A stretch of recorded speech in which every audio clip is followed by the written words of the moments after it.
There is a particular kind of loneliness that visits us on a Sunday evening, somewhere around 6 o'clock, when the light outside has started to thin, and the week ahead announces itself with a quiet, insistent dread.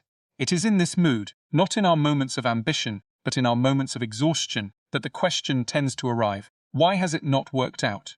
Why, despite the effort, the reading, the late nights, the sincere and often painful attempts at self-improvement, do we remain roughly where we started?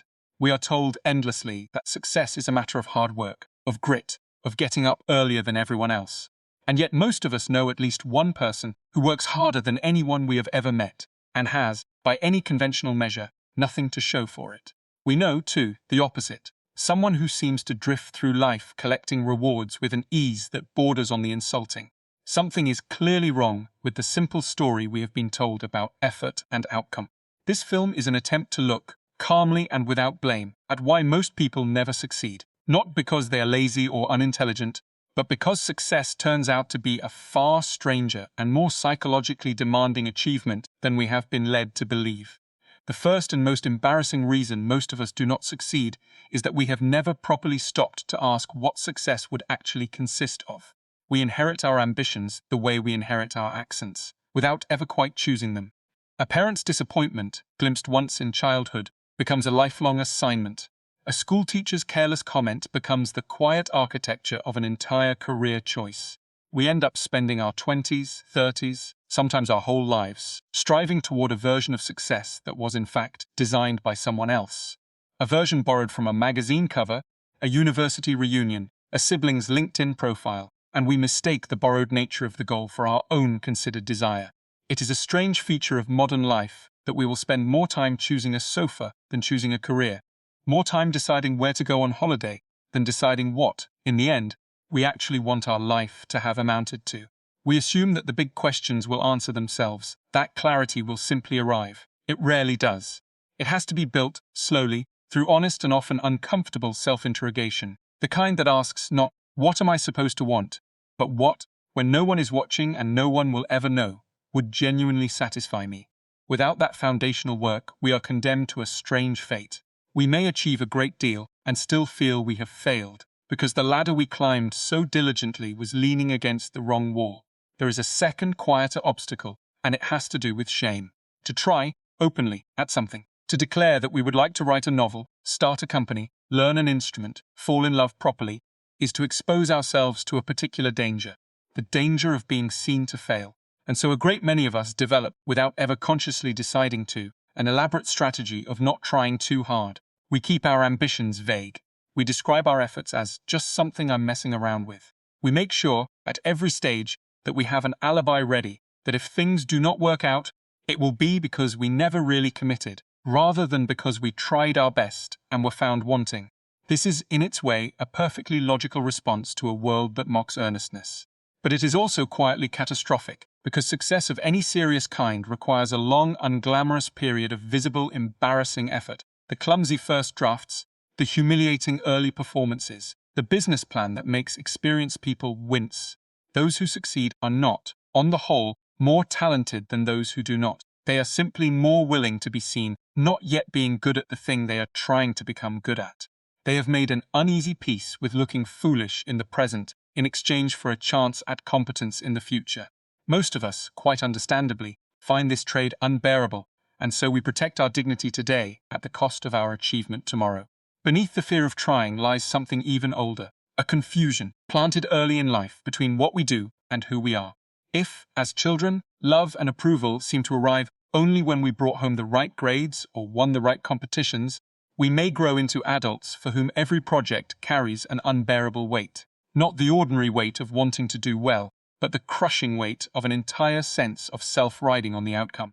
Under such conditions, starting anything becomes an act of extraordinary courage, because a poor result does not simply mean this attempt did not work. It threatens to mean I am fundamentally not good enough, a verdict on our very right to exist comfortably in the world. It is little wonder, then, that so many talented people never finish the book, never launch the business, never submit the application. Not because they lack ability, but because they have arranged things unconsciously, so that the project remains eternally in progress, safe from judgment, precisely because it is never completed. An unfinished manuscript can still be a masterpiece in the imagination. A finished one runs the risk of being merely good, or worse, ordinary. And for someone whose entire self-worth is tied up in the result, ordinary can feel like a kind of death. The people who do succeed are very often not the most naturally gifted, but the ones who have, through therapy, through age, through the accumulated evidence of a life that continued after failure, managed to separate the outcome of their efforts from their fundamental permission to be loved. They can fail at the project without failing as a person. This separation, so simple to state and so difficult to achieve, may be the single greatest predictor of who goes on to do remarkable things. There is a seductive lie built into almost every story we are told about achievement, and it concerns time.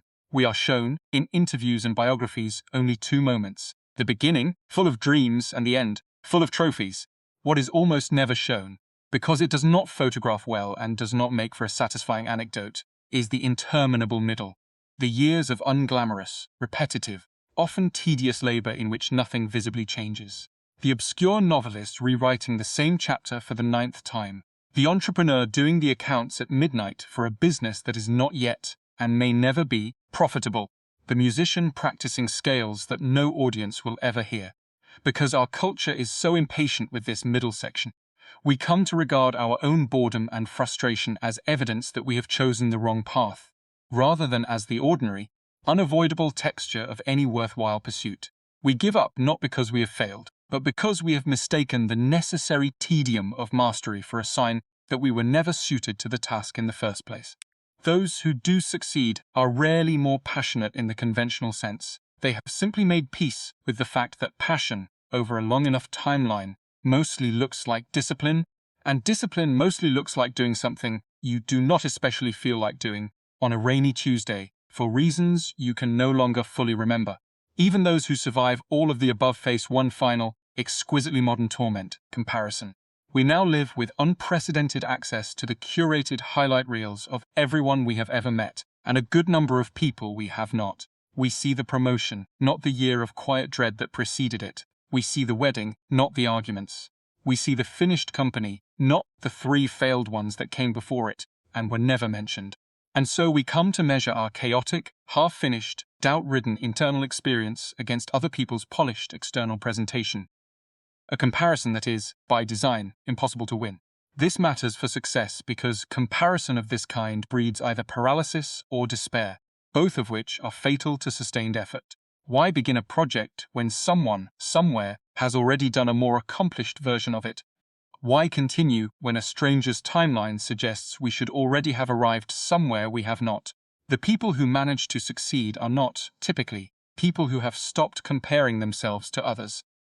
They are people who have learned, with effort, to compare themselves primarily to an earlier version of themselves, a far kinder and more useful measuring stick, and the only one that actually reflects the truth of their own particular, unrepeatable journey. Finally, there is the matter of uncertainty itself, which may be the deepest reason of all. Any meaningful undertaking involves a long period during which we cannot know whether it will work. There is no contract guaranteeing the outcome of a marriage, a startup, a creative career, or a change of profession. We are required to keep moving, keep investing, keep believing, without the reassurance that things will resolve favorably. Most of us were never taught how to bear this. We were taught how to answer exam questions with definite right answers, not how to sit for years inside an open question. And so, faced with the anxiety of not knowing, many of us do something understandable but quietly self-defeating. We abandon the uncertain project in favor of the certain discomfort of staying exactly where we are. Standing still feels, falsely, like safety. But it is not safety. It is simply a more familiar and slower-acting form of loss. The loss of the life we might have built had we been able to tolerate not knowing, for a while, how things would turn out. If we draw these threads together, a rather different portrait of success emerges. One that has very little to do with talent, luck, or even, strictly speaking, hard work in the way we usually mean it. Success seems to require, above all, a set of psychological conditions. The patience to define our goals for ourselves rather than inherit them, the courage to be seen trying and failing in public, a sense of self-worth sturdy enough to survive a bad outcome, a tolerance for the long, boring middle where nothing seems to be happening. a willingness to measure ourselves against our own past rather than other people's present. And, finally, the emotional stamina to keep going without the comfort of knowing, in advance, that it will all be worth it. None of this is taught in school. None of it fits neatly onto a productivity app. It is, in the end, less a matter of technique than of character. And character, unlike talent, is something that can be built, slowly and imperfectly, by anyone prepared to look honestly at why, so far, things have not quite worked out. Perhaps then, the most useful thing we can do, more useful than any new schedule or any new set of tools, is to stop asking, "Why haven't I succeeded yet?" as though it were an accusation, and to start asking it as a genuinely curious, even affectionate question. Not what is wrong with me, but what, quite reasonably, given my history and my fears, have I been protecting myself from? It is only once we understand what we have been avoiding that we become free to walk, a little more deliberately, and a little less afraid toward it.